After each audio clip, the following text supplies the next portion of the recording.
इस लड़के का बस एक ही मकसद था, किसी भी तरह फीमेल सीईओ एमिली उसे नौकरी से निकाल दे। इसीलिए उसने अजीब हरकतें शुरू कर दी। कंपनी की बिल्डिंग के बाहर ही उसने टोना टोटका सजा दिया। कंपनी के जल्दी दिवालिया होने की दुआ मांगने लगा। यहाँ तक कि उसने कंपनी के मनी ट्री पर खौलता हुआ पानी भी डाल दिया।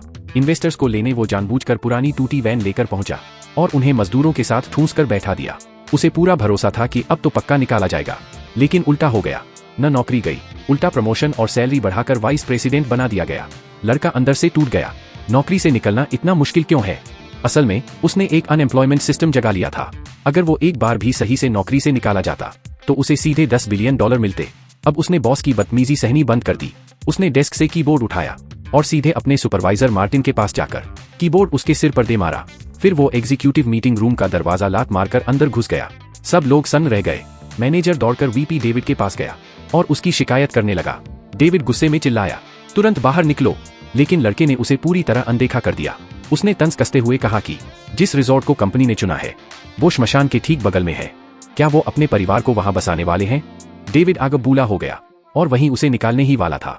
ये सुनते ही लड़का अंदर से खुशी से उछल पड़ा। उसे लगा अब तो पक्का काम बन गया। तभी सीईओ एमिली बीच में आ गई। उसने डेविड को रोकते हुए कहा, मेरी मंजूरी के बिना कोई किसी को नौकरी से नहीं निकाल सकता। उसने ये भी कहा कि इतना बेखौफ और सीधा कर्मचारी मिलना आसान नहीं होता। इतना कहकर उसने लड़के के कंधे पर हाथ रखा और बोली, गुड जॉब।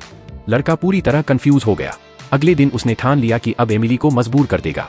वो फिर से ऑफिस के बाहर अजीब सा रिचुअल करने लगा और खुलेआम वीपी डेविड और मैनेजर को कोसने लगा। लोगों की भीड़ जमा हो गई। सब सोचने लगे कि क्या ये पूरी तरह पागल हो गया है। मैनेजर गुस्से में दौड़ता हुआ आया और चिल्लाकर बोला, ये सब क्या कर रहे हो? लड़का शांति से बोला, कंपनी के दिवालिया होने की दुआ कर रहा हूँ। उसी वक्त उसने देखा कि सीईओ एमिली और वीपी डेविड वहां आ चुके हैं। उसने अभी अभी उबला हुआ पानी उठाया और मनी ट्री के गमले में डालने ही वाला था।